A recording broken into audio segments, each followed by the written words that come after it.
has been launching intense attacks on port cities in Ukraine after ending the deal that allowed grain from Ukraine to be shipped around the world. And now Russia says it will consider any ship going to Ukrainian ports to be delivering weapons and may begin targeting those ships, even if they are not actually carrying food, potentially people as well. And now the U.S. is saying that Russia could be planning a false flag operation just to justify those types of attacks. Joining me now, Andrij Dobriansky. He's the Director of Communications and Media at Ukrainian Congress of Committee of America. Thank you, as always, for being with us. So what could a false flag operation from Russia look like at this point? What we're seeing right now are attacks directly on grain facilities in the Odessa Oblast, the province of Odessa. So in the last 72 hours, we've seen an increased amounts of attacks. Just in the last 8 hours, a massive rocket attack hit both Odessa Oblast and Mykolaiv and destroyed, I'm talking about in the last 8 hours, 100 tons of peas and 20 tons of barley. That's how many things were destroyed, not to mention the peoples whose lives were lost. What the United States is warning about is something happening in the Black Sea, which is some kind of attack on the Russian ships that have been blockading. This is really what we're talking about, a blockade of grain going to the rest of the world. We know that Ukraine is feeding a lot of the world, that when Ukraine's ports were reopened after Russia's blockade last year, grain prices dropped 20%. That price drop has been reversed already just in the last week, and the prices will go up further. So what you're referring to is what the NSC, the National Security Council, mentioned earlier this week, what the head of the CIA mentioned yesterday. And currently there is a Security Council meeting at the UN to discuss this and the immediate needs of the grain. But what what the United States is warning to the rest of the world is, don't be fooled by a Russian ship being sunk and that being used as a reason for Russia to attack Ukraine even more. Right. And how is this impacting Ukraine's economy in the present? It's not really, Ukraine's economy is being put together by people on the ground, by international help. That's what's floating it right now. But the real effects, the hard effects, are really for the rest of the world.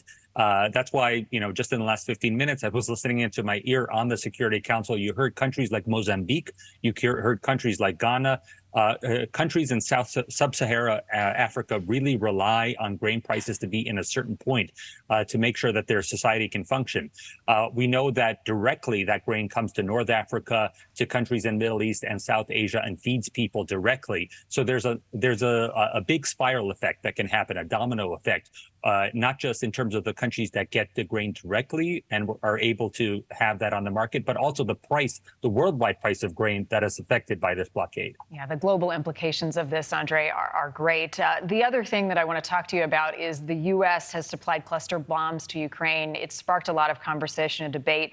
Ukraine has said that the cluster bombs will only be used to dislodge heavy concentrations of Russian forces. Many have shown concern that these cluster bombs could pose a danger to civilians. What's your read on this? Let's make sure we know what we're talking about. So we had one press release last week from the Defense Department mentioning that the pickums are going to be given to Ukraine. What are the pickums? These are dual-purpose munitions that go into the howitzers that the America supply to Ukraine. Why is this important? Because currently, the United States has not been able to produce enough artillery, these large things that are large shells that are being produced in Scranton or Waterville, New York. We're running out of those shells to send to Ukraine. What does the United States have? It has a lot of these pickums, these shells that open up and have the munitions inside, dual-purpose munitions. They can include bomblets, minelets, other kind of munitions inside. And the United States already has hundreds of thousands of these munitions in warehouses in Europe and the United States. And we have them because we use them in Iraq. And we stopped using them. And so we made up a lot of them. And that's why earlier this year, not just in the last month, earlier this year, Congress reached out to the White House and said, listen, you have these in stock. While you ramp up your other munitions development, you want to make sure that we can send Ukraine something. And so these specific munitions, not whatever you see in the old footage from the Soviet Union or what we did in Vietnam, it's not dropped from airplanes. These are specific shells that are put into howitzers. And that's what's going to allow Ukraine to attack specific minefields, blow them up, because not only is the controversy in Ukraine. What people complain about cluster munitions, because Ukraine was not a signatory to that, but Ukraine was a signatory to the Ottawa Convention. Thank you for watching. Go to newsnationnow.com to find NewsNation on your television provider, and don't forget to click the red subscribe button below to get more of NewsNation's fact-driven, unbiased coverage.